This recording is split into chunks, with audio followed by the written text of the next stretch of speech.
Oh, hello, everyone. Uh, my name is Pyotr Schwartzman. I came to Canada in '79 with my family from Minsk. Graduated from Belarusian Polytechnical Academy back in 1970, and was working in Belgian project. I was chief architect of the projects of that organization. Built quite a lot of stuff in Minsk, and then we moved to Canada, and start my new life basically here.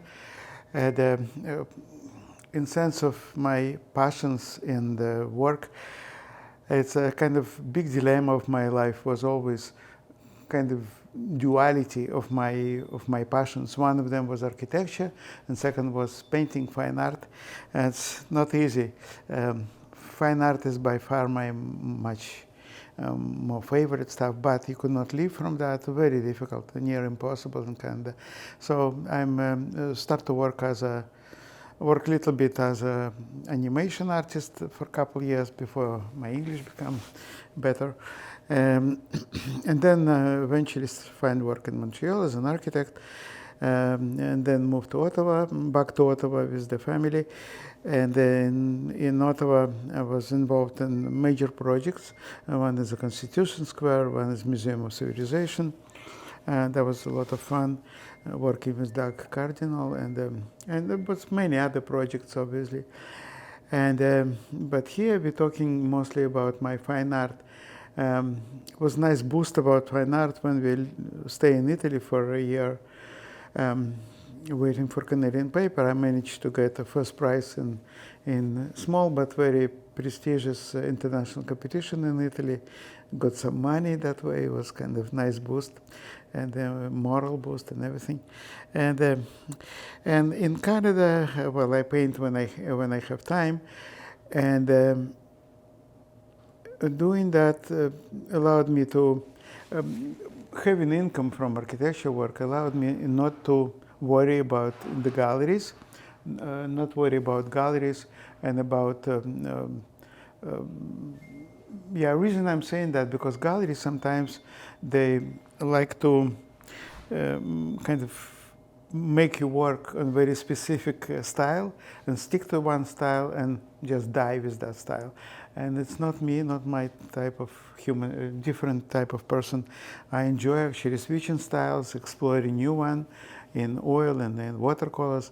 And to me, sticking to one style would be mission impossible, would be very difficult. But in fine art, being an architect, I always very much see the world through the eyes of architects. So in all my paintings, in most of them, architecture becoming like main subject. And you could see later, I show you a few of my work, and you'll see what's happening. It's indeed a lot of architecturally inspired work, or architecture becoming main subject of particular painting. So that's what I do. And sometimes I'm reasonably accurate, sometimes not. Accurate in sense of depicting particular spot. But I prefer sometimes to play with my building, make them jump and make them dance and make them kind of more exciting than otherwise. Good example is right here, if we are catching that. It's my vision of Parliament building, which is, you could see it like very liquid. It's like very bizarre, very unusual compared to original building. And actually, all composition does not exist in real life, because I move back of the library on the front. So it's kind of fantasy on the subject of Parliament precinct, which is very beautiful. The best spot in Ottawa, in my opinion. Done in neo-Gothic, but still very, very well executed building. And all around this whole architecture, as you could see, here is some element of Gothic architecture in that painting. Here it's Bruges, Brugge in Belgium, in Flanders. Here it's Portugal. Here, so it's all around the world. Otherwise, so we're moving around the studio a little bit, and again. There's this bunch of paintings, that's all watercolors. Watercolor got a lot of advantage. First of all, you could try to do some on location, because it's drying right away. Just doing architectural delineation all my life kind of would make me feel very comfortable. And here it's kind of, those two pieces are kind of little bit influence of Cubism, which I like very much, and that is Toulon. This is just a fantasy. Here I'm in China. I was in China several times, 3, and that was the little town Suzhou, very, very beautiful, with girls separating this boat, high speed, kind of very dramatic. So it's kind of interesting. Here on my back, here on my back, again, a few watercolors, a kind of part of the series on the Spain, red and black. It's actually a large series. I just could not display a lot of them. That was interesting piece on the bottom here, and that was done actually in Italy when we live. In the corner it say Rome MCML XXX. That's time when it was done in Latin, and it's unusual painting because that's the way I felt. It doesn't look me by any means. Again, very much inspired by probably German expressionism, but that's the way I felt back then, because we were stateless, didn't know what's future cooking up for us, what's going to happen. And indeed, we brought a couple toys from wooden toys and other stuff from Minsk just to be able to sell it and live. So this guy is standing here selling Pinocchio as a kind of means to survive, and the angels turn his back on him, and that kind of flying piece of architecture broken in pieces in my mind was kind of, in a way, showing my feeling about the destiny, about the situation where we are right now. It was interesting. I wouldn't do that today, but back then it was very appropriate. Keep walking around the studio, and here it's a couple interesting painting. That one done in China. I went to a museum in Shanghai, Museum of History basically, and fine art, and I came upon little vase. It's a really small, couple inches, which was those bulls was kind of running on the top. They're minuscule, they're really few millimeters, and I like them so much, so I decided to put them kind of as a running bulls with the boat coming from the back and trees growing through the wall, just to show. So a little bit of surrealistic, which is not my usual style, but in this case I thought it was kind of appropriate. On the top is an interesting piece.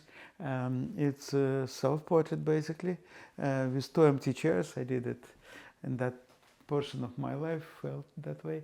It was an interesting story behind that.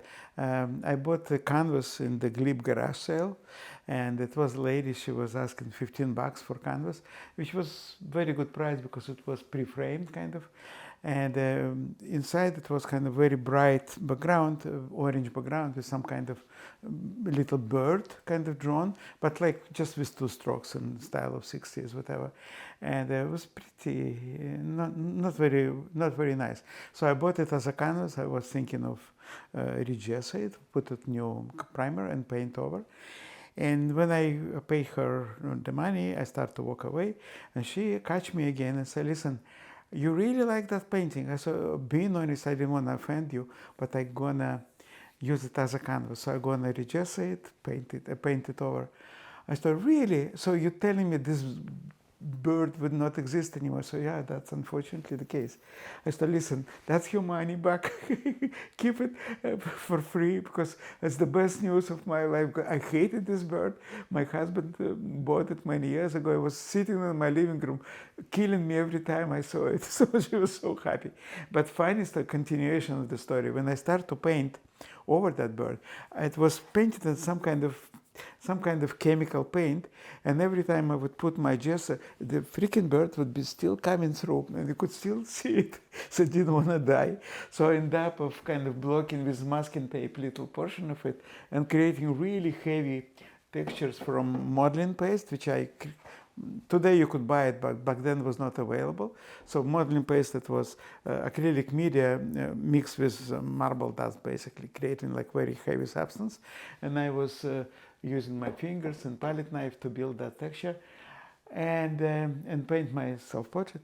But from that piece, I start to work with texture quite more elaborate than I used to before. So it was very kind of interesting. Really changed my style because of that funny situation. Well, so that's another example of work with texture. You could see here. Yeah, my work's in layers, as you could see, because of lack of space. Oops. Okay, so here it's female portrait of 19th century. It's actually based on one of the daguerreotype I came upon in Canada Archive, and I ate the environment. And here the texture built like that as a waves, kind of to give extra punch, extra feeling of tranquility. So textures is very kind of could be very good tool in what you're doing. Another piece with textures is right here. That's my favorite little corner of Ottawa. It's a little bicycle path, probably everyone know it. It's on the back of Parliament, right on the river. So you could see Parliament precinct with the Confederation building and West Block, kind of right looking from down, so making them really, really well exposed. But because it's a bicycle path, I decided to acknowledge it and put a couple bicyclists passing by, and the texture working for me, like creating feeling of wind because it was early autumn. It's kind of interesting. Another example of textured work is right here on that polyptych. It's actually large. It's only 6 panels here, but it's much more in life. I just put some Greeks, gods and goddesses, again done in very, very heavy textures, so you could see. And yeah, I always get back to antiquity because that's really never-ending source of inspiration. We could continue a little bit on the same subject. Right here we're even deeper in history because in this case it's ancient Egypt, and I've been there too, luckily. And here, I was trying to create a flat wall, kind of depicting stone, and with images of different pharaohs who died, obviously. And those interior, I kind of cut them in as a little window looking inside. And again, interiors of mostly temples in Karnak, and so just showing different interiors and combination interiors and flat wall. Again, done in the very, very heavy texture over the raw canvas, kind of give an interesting, unusual touch to paintings. Here, that's another very large, over 30 paintings line of my paintings. Those are, they're not architecturally inspired per se, because you see it's jars and a big collection here, like portion of my collection. And but to me, jars and the objects, small objects, it's the same architecture, just in much smaller shapes, but telling aesthetic of certain time and telling shapes of that culture. And they're from all around the globe. Those 3 from Peru, some from India, which I like very much, some from Iran, some from Egypt. So that's a big combination of one of line of my work. Here, that's from slightly different pieces from slightly different Syria, which we're gonna show you later. That's one of the images of from Haida culture. Again, the texture you could see, like I was trying to show, kind of that movement of the light. She's sitting on the podium with 2 totems on the bottom, kind of showing kind of that type of situation. Speaking of the totems, we could move back to that corner. Again, the same example of working with textures and getting back to basically it's a part of the same painting like I just showed before with Haida. This is again back to Haida.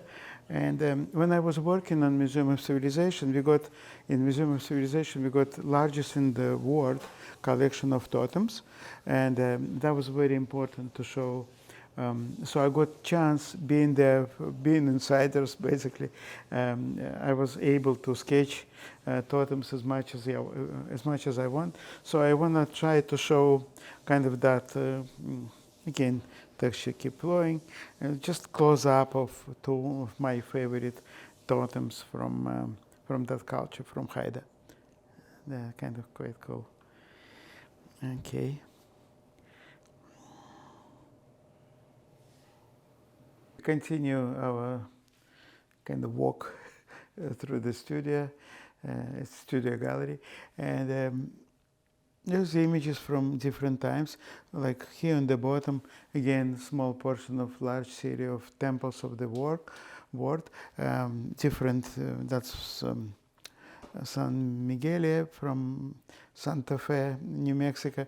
This was Church Pokrova on Nerli from Russia. This Pokhara temple from Nepal, Nepal and Tibet, one of my favorite destinations. I've been there a couple times. And here we're back to China, same Suzhou with little boat and the bridge. Here in California, little oak trees above the lake. This one is quite interesting on the back. It's little hamlet, little village in Tibet. Again, kind of fantasy because the gates is kind of dissolving in the sky, but very accurate at the same time because we have all elements of Tibetan hamlet with the gates. When they put yak's skulls on the top and a little oven to make bread, and of course swastika because it's here it's a Buddhist culture. So so it's part of that. Okay, here we're back to China, and again it's a fantasy. It's a head of one of the emperors from the Tang Dynasty in some kind of surreal environment with cracks. Usually, in this case, cracks indicate kind of cracks of destiny of life, and juxtaposed to tranquility of that little temple and waterfall. I thought it's interesting juxtaposition using them too. Here,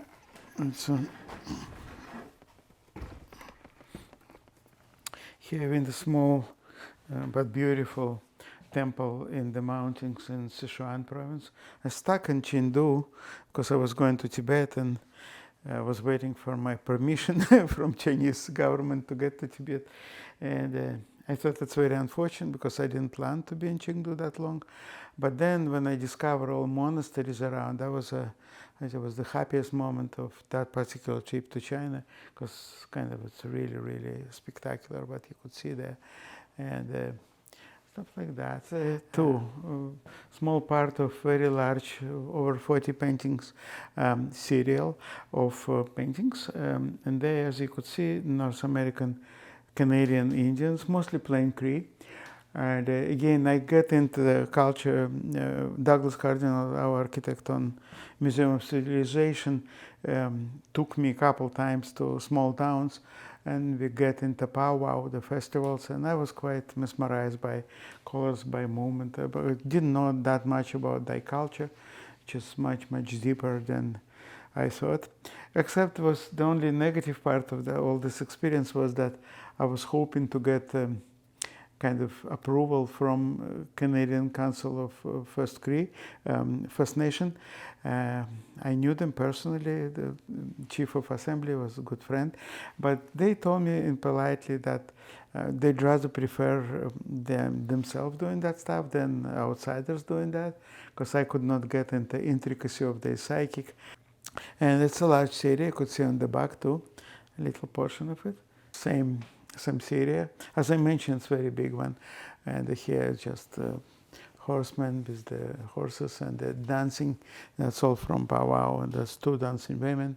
And here it's a teepee with spirit dancing around, kind of. So Again, here it's one of my favorite towns in Canada. It's Quebec City, as you could see, Chateau Frontenac, and there was kind of dancing people because they have a lot of festivals. And again, little surrealistic architecture like that. It does not exist, that view, so it's a combination of several views of Quebec City together, creating some kind of mosaic.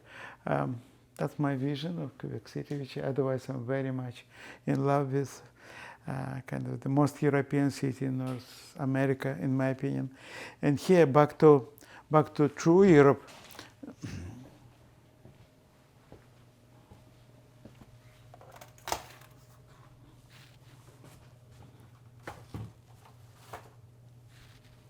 And here we're back in the real Europe. It's one of the most beautiful cities on earth. It's Venice, as you could see. And what's happened here in the middle of beautiful church of Santa Maria della Salute, built by Filippo Brunelleschi back in Rinascente, and then nymphs of night kind of dancing around with gondolas and candles, so stuff like that. I'm very grateful to Alexander spending time with me doing this little video for the conference. It's nice and very honored. And well, I wish the conference success, and nice being able to show you my collection and tell you a little bit about my life. Thanks a lot.